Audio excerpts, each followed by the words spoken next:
Hey ladies and gentlemen, this is SchAmToo coming at you with an awesome game today. This is going to be for the IPL Round 2 qualifier, and this is going to be one of their handheld games that handed right to me, and I have to cast it. So the game today is going to be E.G. Thorzane versus Virtua Pro Slivko. And the map is going to be Cloud Kingdom, so let's get right on into the game. Spawning down here in the bottom left-hand corner of Cloud Kingdom, our red Terran player, it is Evil Genius's Thorzane.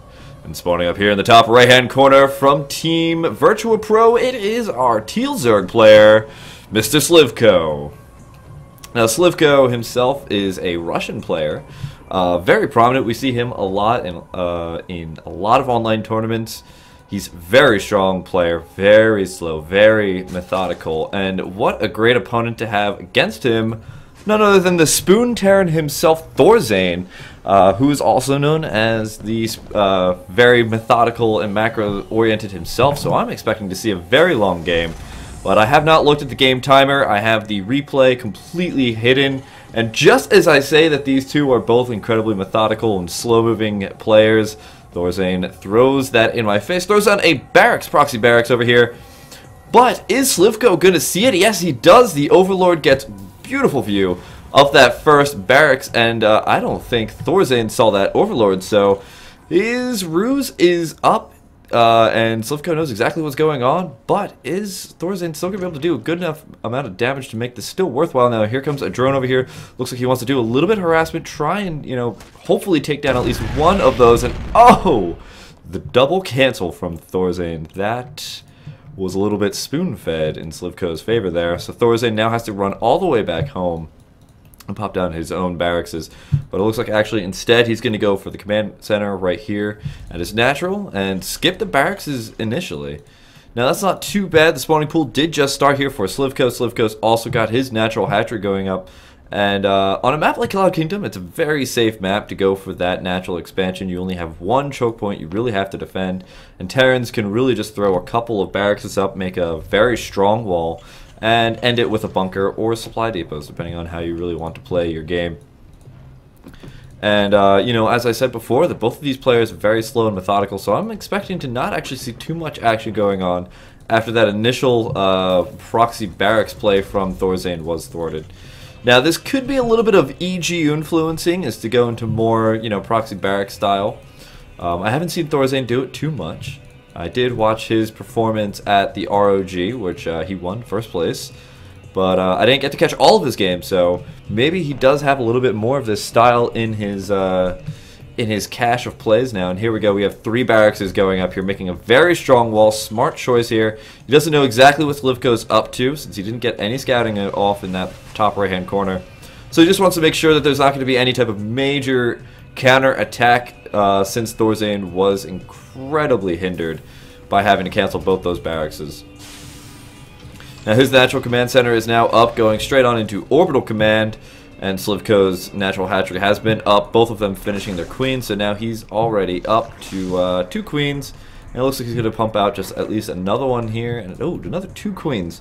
So as he's doing that, he's also grabbing 1 gas geyser, so he can eventually start getting that tech up. I'm also expecting to see a pretty quick 3rd hatch from him. But right now, yeah, we're going to play a very nice slow game. I really like Thorzane going into the Marines. A lot of Terrans lately have been going into Hellions and Banshees very quickly in their play, and it's a very strong play. I do have to agree there, but I feel like it's a little bit gimmicky, and once Zergs, you know, the Zergs have kind of figured it out a little bit better than when it first started erupting in the pro scene. And now it's pretty good to just go straight back into just the Marine count and really just have a very good buffer of Marines before any type of other army. So we'll probably start seeing some siege tanks come out later on in the game, probably going on to the mid game. Right now, Thorzane playing awesomely, grabbing a 3rd command center very early, and just remaining on those Marines to grab his map control and pretty much just be able to scout out what Slivko's up now. Now Slivko has not grabbed his 3rd before this, just grabbing it now, and Thorzane is going to be right on time with that, getting his Marines up there to kill, not only, actually forced to cancel, but not only kill that drone, possibly, oh, he's going to get away with that 5 little health. One more shot from a Marine would have killed him. Scouting Marine does get killed by all of these queens. They are killer queens over here. And Thorzane is just rallying a lot of Marines, and this is really good play from him. Looking at the unit counting station, there are only 12 links out on the map, and that's definitely not enough to deal with. 9 Marines going straight down on that third base. Once again, more rallying Marines coming in too, so Thorzane being very aggressive with this, which is going to allow him to grab this third base here very easily, as he's just got very confident map control. It's also going to throw SchAmToo a little bit through a loop. He's not going to get the macro that he immediately wants, but that's quite alright. Zergling coming out, Evolution, double Evo chamber popping out as well. We have 2 gases up at the main base, no gases grabbed here at the natural. So it looks like he's just going to go straight for Lair and eventually later on grab those upgrades. Now Thorzane has got just a large group of Marines, but he doesn't have any factory or anything else coming out. He did just finish up his engineering bay, but the factory has just started here at the 8-minute mark, so very delayed. But given that he's going for that very slow methodical style, can't really hold that against him. Now third base has been scattered out here by SchAmToo. Knows that Thorzane has not pushed that out just yet. He's keeping it in his base, just using it for more mules, more scans, what have you. Actually, not even scanning once. Look at this. There's not a single scan. He hasn't even seen either of the hatcheries just yet. And SchAmToo's going to grab this third base once again. So, as it stands, it's going to be, as I said before, very Spoon Terran style, very slow, just grabbing a lot of Marines now. That's going to create a really nice buffer if he tries to go for any type of 2-tank push, which is a pretty good timing for Terrans. 2 tanks, it's really much like 2 tanks or 5 tanks are pretty much the 2 very good timings for Terrans to move around at. He's got stim, it's just about halfway done. We have another about 80 seconds or so before that's going to finish up. Looks like he is going to scout out, push out to the Zelnaga. Now, that's one thing Terrans have to do, is pretty much make it look like he's going to be doing a little bit of aggression. But, oh, SchAmToo's forces from the third base do slip in. They're going to be doing a little bit of damage. They did go into the natural, but did they get too many kills? No, they've only killed 1, but now they're in the main mineral line, and they are chewing up a ton of SCVs, trying to get those Marines over there. The Marines for Thorzane are going to come in. They're going to slowly try and take out what they can. Oh, and those SCVs did go to the third base, but they also got eaten by a whole bunch of other Zergling that were already waiting there. SchAmToo does lose all of those Zergling, but Thorzane did lose 9 workers there, so that's not too good for Thorzane. He does have only 2 bases. He has that third orbital command center, so he can start repopulating pretty quickly. But right now, look at all this lost mining time here for Thorzane. That's definitely going to take a huge hit into his production cycles. I mean, right now we can only see that he's only popping out 1 more siege tank. He's got 3 upgrades going down now. Combat shield did just finish up, as well as +1/+1. But let's take a look over at SchAmToo, what he's up to. He's got a Roach Warren up. He's got +1/+1 also finished. And he's just moving his Zergling around the map, trying to get a pretty good information. He's got creep tumors popping out, going on into the middle of the map. He's got his third base all up and nice and shiny. It's now 50 to 62 in the harvester count, and SchAmToo's doing pretty well. Now it looks like Thorzane's going to be pushing out across the map. He doesn't really have too much with this force. There's a lot here out for SchAmToo. He's got an Infestor as well as just about everything else. Is that siege tank able to get the Infestor? Yes, it does get the Infestor, but there is no siege mode on those siege tanks, so that's not going to be too useful. There are a lot of Banelings trying to come in here. They do get 1 good connect. It's going to be able to do a lot of damage, but SchAmToo is going to be able to clean this up very confidently. 115 to 68 in the food supply count right now, as his third base is still up and standing. Thorzane just barely grabbing his third base right now. No 4th base for either on the way. I mean, Thorzane, oh, I'm sorry. Well, Thorzane's got 2 command centers, but I don't think he's going to be grabbing a 4th base anytime soon. He's just going to be using those for more and more mules, try and lessen that economy food supply count, as well as be able to push out a lot more Marines. So anyway, we've got, you know, just more and more Marines coming out here. Siege tank now underway, +2/+2, as well as +2 Zerg melee attacks coming out here for SchAmToo. And, you know, SchAmToo's in a very domineering position right now. He's got a 4th base now starting to come up. His creep tumors have moved on up into the elevated middle lane here. And he's going to be sitting in a very good position. He's got a lot of map control. He's got a lot of econ behind him. And his upgrades are doing pretty well. They're not completely on par with Thorzane. But Thorzane himself Is playing very defensively. You can see here he's building up a wall here at the third base. And he's got his main and natural back up, fully mining. He's got +1 weapons going down. That's going to be very awesome for his siege tank. He's going to be able to kill those Zerglings in one hit. Just going to be one hit from the siege tank. You're just going to hear a ton of Zergling dying. For any type of Terran player like myself, that's always just a very good thing to hear. Now SchAmToo grabbing out more and more of those infestors. Looking at the unit counting station here, we can see that he's got 5 infestors already up here. He's got pathogen glands already finished up as well. And he's also going to be following up this with a Spire. Now, that's a very good call. He's got a lot of map control, and it's not going to be too hindrance of him to go for at least a couple of mutas. But, of course, he also wants to go straight on into that Greater Spire, grab those Broodlords, and really take this game straight on into the area he wants it to be. Broodlords are really the difficult spot for Terrans to deal with. Now SchAmToo did spot that drop up there. He looks like he is going to be able to pull up those Marines, but drop them back down on the bottom. Very nice play there. Focal Growth will clean up that medevac, and the rest of the Zerglings will clean up those Marines. 5 to 9 in the workers killed count. Not too crazy, but we have a bunch of Zergling over here. They do not actually spot that command center, though. It's down here at the 4th base for Thorzane. Now, Thorzane's force is still looking pretty sparse. He's only got a couple of siege tanks and a number of Marines. He's got medevacs out, but aside from that one drop, there really wasn't too much going on here. It looks like he is going to start trying to take out those creep tumors that are already going down into his 4th base area. So this is getting very scary for Thorzane. He's losing a lot in terms of tech, in terms of army, and in terms of map control. We can already see that SchAmToo up here grabbing that top left-hand corner 5th base. His main still pretty good in supplies, and the Greater Spire's just about to finish up as well. Looks like we do have a little bit of engagement over here. A bunch of Zergling coming in, cleaning up the rest of the Marines that were just taking out those creep tumors. In the upgrade station, we've got 2-2 on those Marines, and we have 2-1 on those Zerg units. Now, we have Carapace just about to finish up right now, but 7 Broodlords are on the way. Where are those Broodlords? How far away do they have to travel to fling their children at the poor Terran army? They are pretty far away. We have a number of them over here at this 4th base, so it's going to have a bit of time before they get there. Ooh, a nice little comsat station is going to be going up here. Oh, sorry, sensor tower. Comsat station. What is this? StarCraft Brood War? Sensor tower is going to be going up, and that's going to allow for Thorzane to kind of take out some of those scouting forces there for SchAmToo. But what's really scary is looking at the unit counting station. Only 3 Vikings up, 7 Broodlords are currently out, as well as a number of infestors. SchAmToo sitting in a 192 food supply count lead compared to the 140 here for Thorzane. And this is starting to look a little bit unbearable for Thorzane to really come back from. But I have faith. I think he can do it.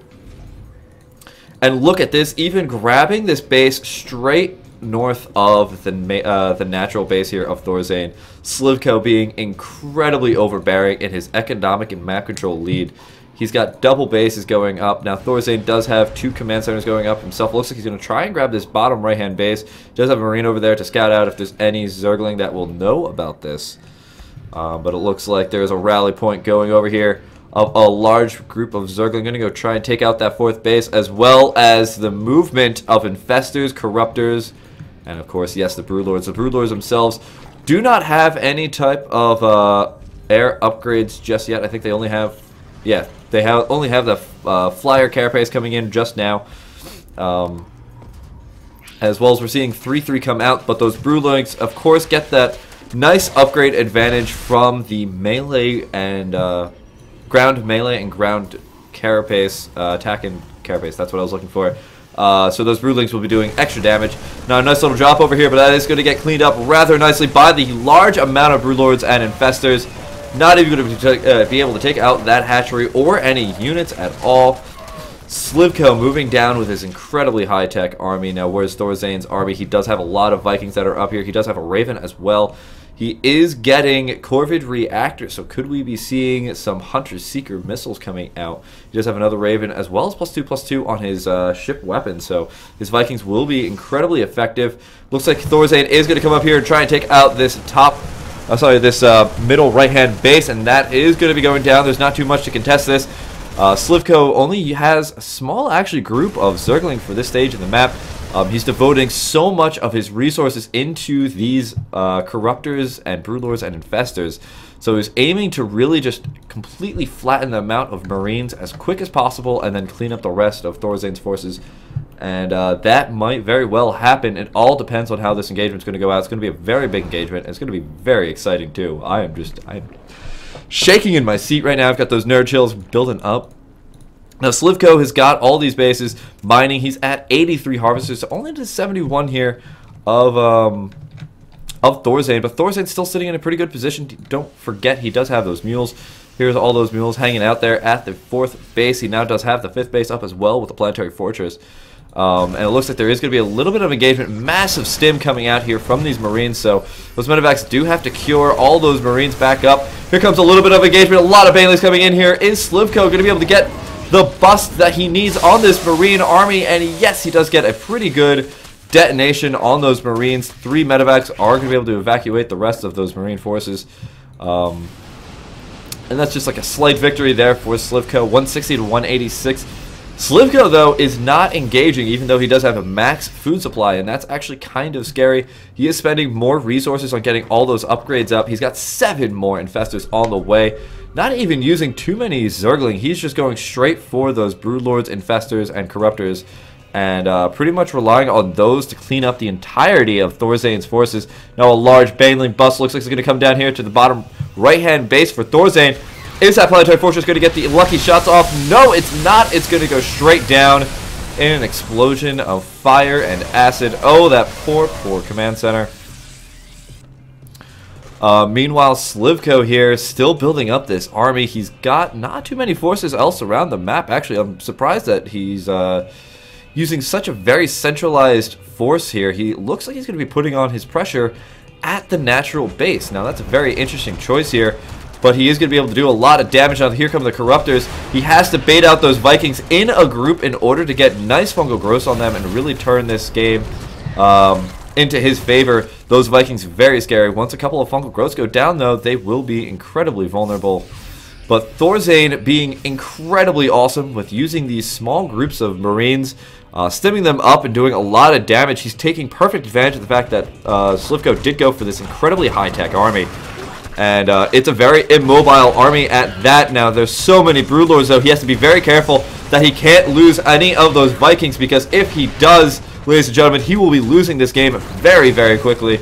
Those Marines are incredibly effective, but without any type of Vikings to back them up, those Broodlords will eat them up alive. Now, here come those Infestors trying to get those fungal growths. There's so many Infestors. He has so many chances to get the key fungal growths that he needs on those Vikings. And it looks like slowly but surely Slivko is going to be pressuring on this natural base very easily. But meanwhile, Thorzane is doing a lot of damage up here in the top right-hand corner with all those Marines. He's doing so much damage still, baiting out as much as he can. A bunch of Ghosts did run in there and take out a lot of those Infestors. There's still so many Infestors left. So much energy is gone, though. I know those Vikings can come up here, and it looks like there's going to be a whole bunch of heat-seeking missiles going in. They're going to take out all of the Corruptors. And the Corruptors are completely destroyed, and now there's nothing left here but these Vikings to take out the rest of the Broodlords. All the Corruptors are now gone. All the Infestors are completely out of energy, and all of the Broodlords are completely undefended. There's nothing left but a whole bunch of Vikings and Ravens. And meanwhile, Thorzane is still pressuring in with all of these Marines, going to be able to clean up the rest of this game. Now, there's a couple more Banelings coming in here to save him, but is it going to be enough? No, there's nothing left here for Slivko up in the top right-hand corner, defending his main base. There's nothing down here in the bottom left-hand corner at Thorzane's main. That's going to be too undominatable. I don't know. I'm just going to make up a new word here just to describe what bad position Slivko is in now. Looks like, yes, Slivko does have to GG. Thorzane did way too much damage and was able to get some very key EMPs and pretty much everything else. Wow, it was a beautiful play there by Thorzane to be able to just wait and wait and wait. It's one of those incredibly patient and virtuous things to just wait until the perfect moment to unleash hell on the opponent's army, and well played there by Thorzane. So Thorzane did win. Slivko has been taken out. Ladies and gentlemen, I am SchAmToo. You can follow me on Twitter, twitter.com/SchAmToo, or you could also check out my YouTube, youtube.com/SchAmToo. This has been for the IGN Pro League, tournament number 5, round 2 trial. So thank you very much, ladies and gentlemen. I hope you had fun watching this.